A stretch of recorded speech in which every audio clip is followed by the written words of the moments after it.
बिस्मिल्लाहिर्रहमानिर्रहीम। Class 9 chapter number 1 physical quantities and measurements हम पढ़ते चले आ रहे हैं। आज हम जिस इंस्ट्रूमेंट को पढ़ने जा रहे हैं that is micrometer screw gauge. Dear students, micrometer is an instrument. किस किस्म का इंस्ट्रूमेंट है? For using for the measurement of length को जानने का एक बेहतरीन आला है।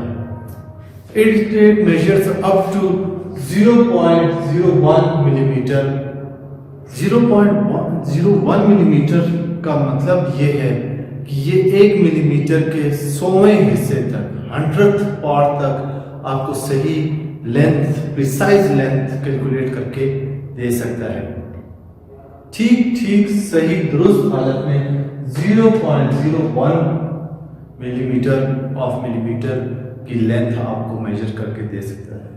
ये लेंथ किस किस्म की होती है जो आप इससे जानना चाहते हैं? ये लेंथ छोटी होती है, लाइक वायर। छोटी पतली वायर है, हमें उसके गेज लेना है तो हम इस आले के जरिए उसे नाप मेजर कर सकते हैं। सेकंड, हमारे पास स्ट्रिप्स होती हैं।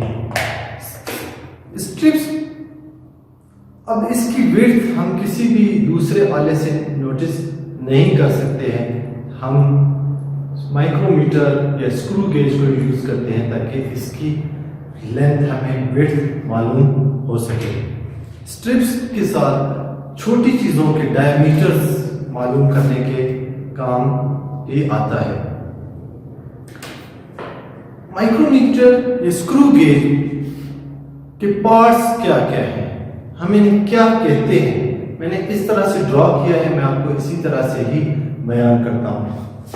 इसके पार्ट्स में है नंबर 1 पर एनविल, फिर स्पेंडल है, फिर लॉक है। यहां पर आप देख रहे हैं lock, this is spindle, this one is anvil. ये गोल हिस्से को जो कपनुमा है इसे फ्रेम कहते हैं।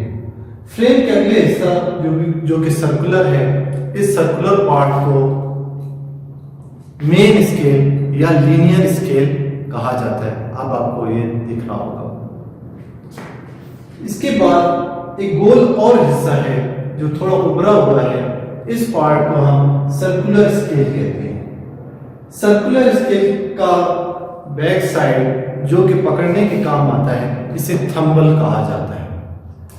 थंबल के बैक साइड पर हमारे पास रैच है। मैं आपको करीब से दिखाता हूं।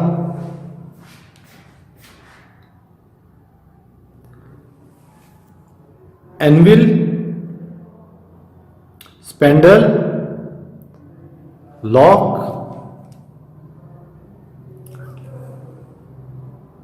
Main scale,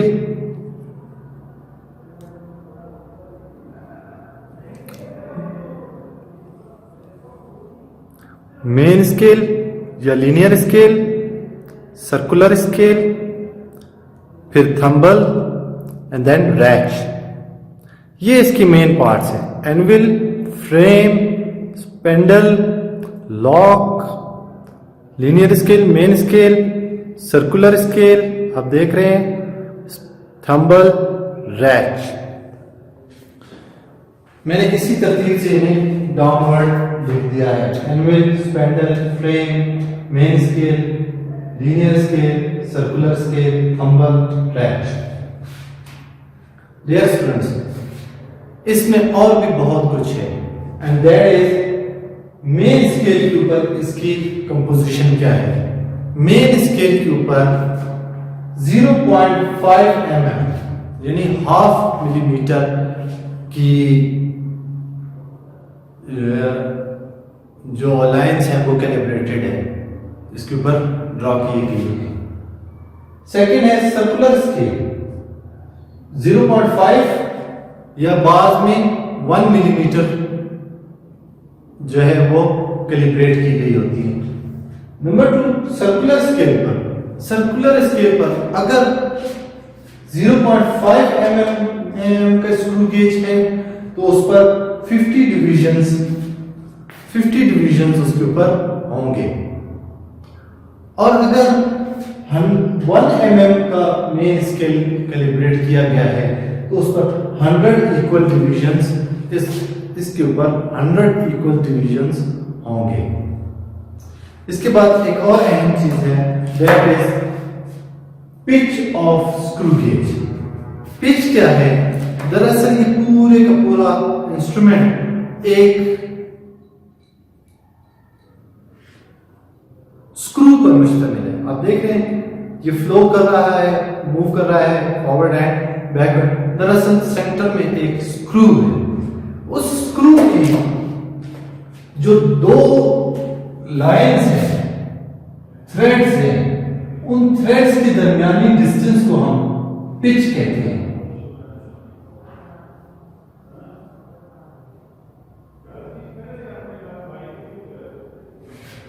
The distance between 2 threads is called pitch of the। तो ये डिस्टेंस कितना होता है? ये डिस्टेंस क्या 0.5 mm होता है या 1 mm कैलिब्रेटेड होता है, बिल्कुल प्रिसाइज होता है, क्योंकि इसी के ऊपर ये आला इंस्ट्रूमेंट काम कर रहा है।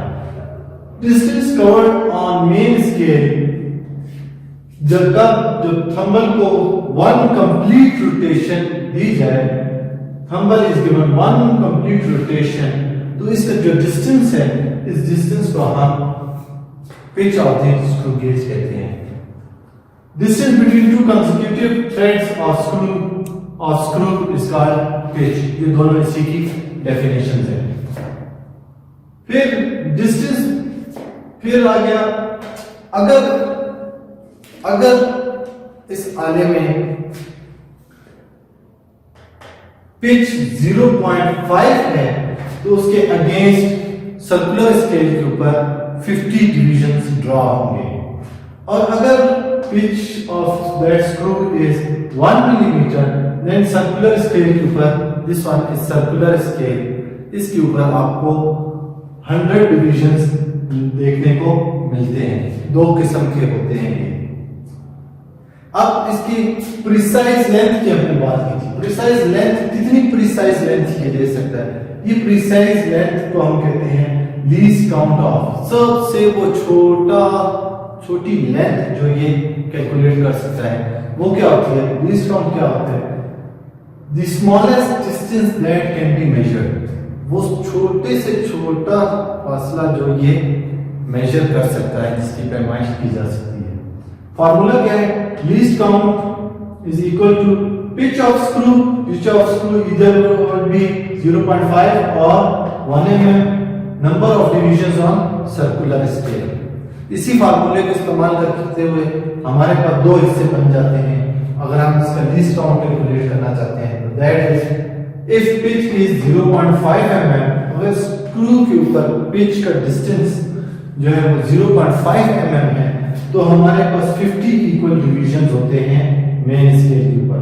हम फार्मूले में यही वैल्यू पुट कर देते हैं, least count is equal to 0.5 mm divided by 50, answer is 0.01 mm। 0.01 mm की मीनिंग है वो 100th part of 1 millimetre. 1 millimetre का 100वें हिस्से तक ये सही कैलकुलेट, लेंथ को सही कैलकुलेट कर सकता है। और सेंटीमीटर में इसकी कन्वर्जन की जाए तो सेंटीमीटर में क्या होगा? ये होगा 0.001 centimetre, that is 1000th part of 1 centimetre. इसी के opposite if pitch is 1 millimetre, अगर पिच 1 मिलीमीटर होगी तो हमें उसके ऊपर 100 डिविजन्स अवेलेबल होंगे। 50 डिविजन्स, हमें 100 डिविजन्स अवेलेबल होंगे। और हम इसी को फार्मूले में पुट करते हैं 1 mm divided by 100 divisions of circular scale. Circular scale हमारे पास आंसर आता है 0.1 millimetre, then converted into again centimetre. Centimetre में फिर इसका आंसर आपके पास अवेलेबल होगा 0.011। एक चीज आपने नोटिस की, 0.5 mm हो डिवाइड बाय 50 हो, 1 mm डिवाइडेड बाय 100 हो, आंसर्स आर बोथ सेम। यानी आलात के ऊपर कैलिब्रेटेड डिफरेंट स्केल्स हो सकते हैं, लेकिन वो कहाँ तक 0.01 mm तक ही बेहतर तरीके से मेजरमेंट कर सकता है। डियर स्टूडेंट्स, आपका होमवर्क है study page number 24, 25 and solve question 1.2 part 4। बहुत शुक्रिया।